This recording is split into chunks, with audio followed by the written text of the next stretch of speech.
Ladies and gentlemen, let's Gaming video. We've known that the Nintendo NX is going to be something very different. Most Nintendo hardware seems to be. Let's face it, they're always trying something new, something exciting, whether it's motion controls, whether it's, of course, the N64 and analog stick, whether it's something just totally bizarre like the Wii U and the touch screen. They're always trying something. And we've known that the NX is going to be some weird amalgamation between a home console and a mobile device. And I say no, as in that's the popular rumour, that's the popular viewpoint. But a recent patent application has described something very alien, something very different, and quite frankly, something very, I want to say cool, but it could either be the best idea that Nintendo's had in a long time, or possibly the worst idea Nintendo's had in a long time. Allow me to shed some light on the subject. So, a patent application is describing a system, and Nintendo's obviously filed this, in which a primary game console connects to various supplemental devices, and the purpose behind this is, and I quote, to increase the speed or quality of a user's gaming experience. Now, you might think to yourself, and you might be right to just take this on face value for a second, unless you know more, that hey, okay, all you're doing is somehow patenting some crappy RAM upgrade, right? Which isn't new. You've been able to take a memory card from, even the Sega Saturn had it, the N64 had it, where you could quite literally just take a piece of hardware, whether it's a memory card, whether it's something else, like even the Mega Drive, you could, or Sega, the Mega Drive or Genesis if you're in the States, you could connect the CD device to it, or the 32X. Yes, maybe not the 32X, but you could connect something to it, and it would increase the number of processors available, it would increase the storage capacity if it was the Sega CD, and so on and so forth. This is not new. What is new is how Nintendo are doing this. So, the supplemental devices, from what we're able to glean from the patent, is going to be connectable via networks. Now, essentially, I guess you could say you're having a local compute cluster. I'll get into that more in just a moment. And all of these supplemental devices can connect via Wi-Fi or Bluetooth, but also over a network. You can also connect them wired as well, directly to the console. So, for the sake of argument, I don't know if it's going to be a legacy cable, probably, or should I say, a specific cable for the system. You're probably going to connect that. I don't think it's going to be USB, but it could be. You're just going to be able to connect that to the game's console and the local supplemental computing device, as they are referring to it.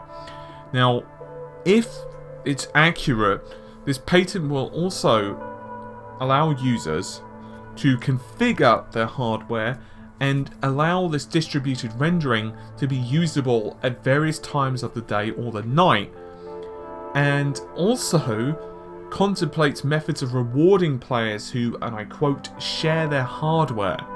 So I guess you could say that if you say, hey, you know what, my hardware is free to use because I'm not doing it, go ahead, you're going to get like game time credits or something else based on that. I guess you could say it's a different way of doing the Nintendo reward Nintendo reward program gone mad, right? Now,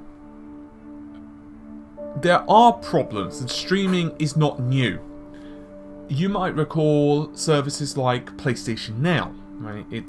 I know, it's been a long old road, but PlayStation Now, GeForce Now, streaming has been around for some time. Microsoft are even using cloud processing for certain games as well, right?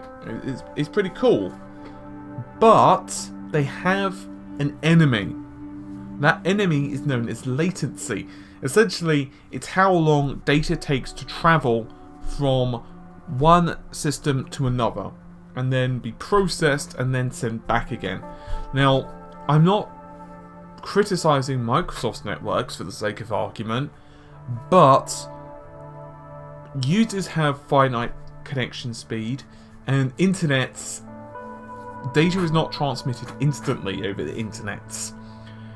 And if you happen to be an unlucky SOB and you're quite far away from the server, even though of course we do have things such as content delivery networks, which means data is held more closely to you. So for the sake of argument, let's say you're sitting there in your apartment in Los Angeles, for the sake of argument, and I'm here near London, which I am.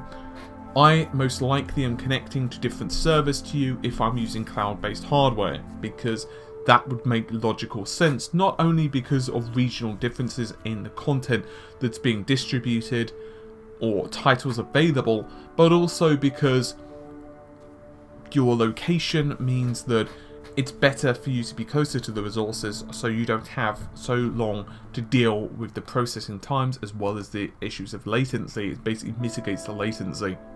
Now, the reason I mentioned that this could be the worst idea ever, or the best idea ever, is because it kind of is ambiguous. How they handle this, how this actually comes to fruition, really, it bears a striking. It could basically either scupper this idea or make it incredible. And I know that I'm kind of repeating myself here, but my head is filled with ideas, it really is. But for the sake of argument, let's just call it the NX for sake of argument. Let's say that is the official name. Does that mean that if you buy 2 NXs, that you'll get double rendering performance? If so, how many gamers are going to do that? For the sake of argument, let's say that 1 NX gets you 30 FPS at 1080p. Does 2 NXs get you 60 FPS at 1080p? If you connect them in some cable. What about control pads? That's a great example.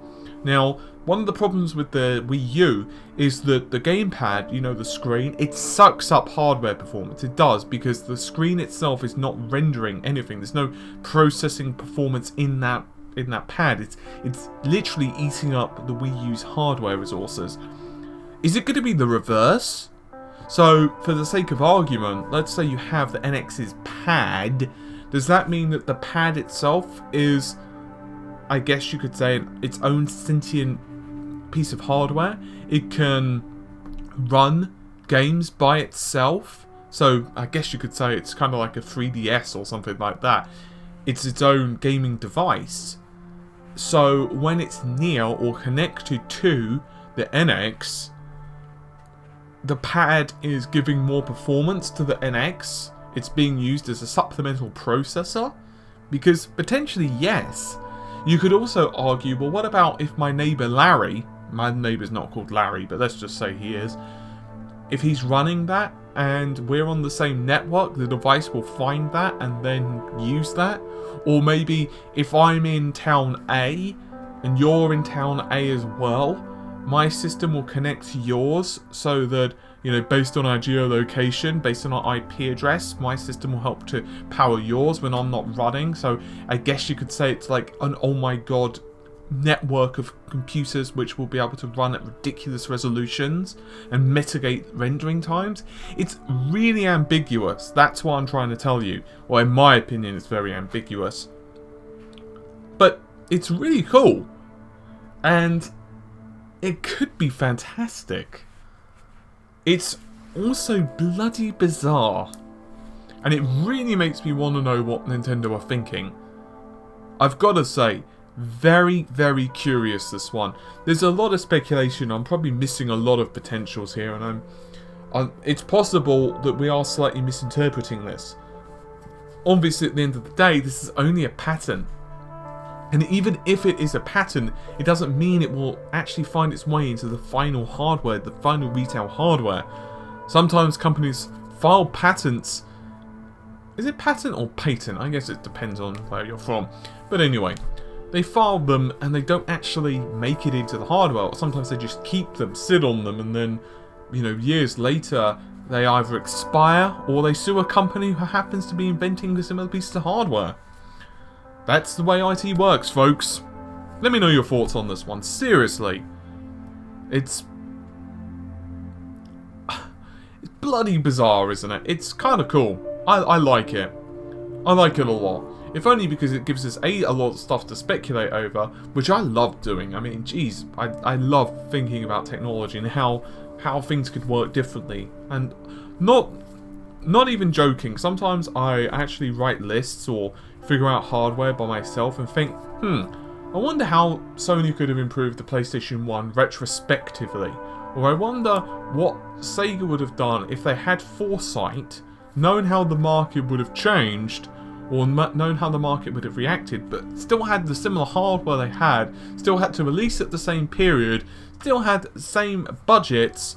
What could they have done within a short time period differently for their system? And I think that just kind of stuff, that speculation, is very interesting to me. I don't know why. I'm a weird person, but I don't think anyone who regularly watches this channel can probably testify that they thought differently. Anyway, I'm going to get going because it's getting really late here and I've got a lot of stuff to do, but hopefully you've enjoyed the video. Take care, my friends. Bye for now.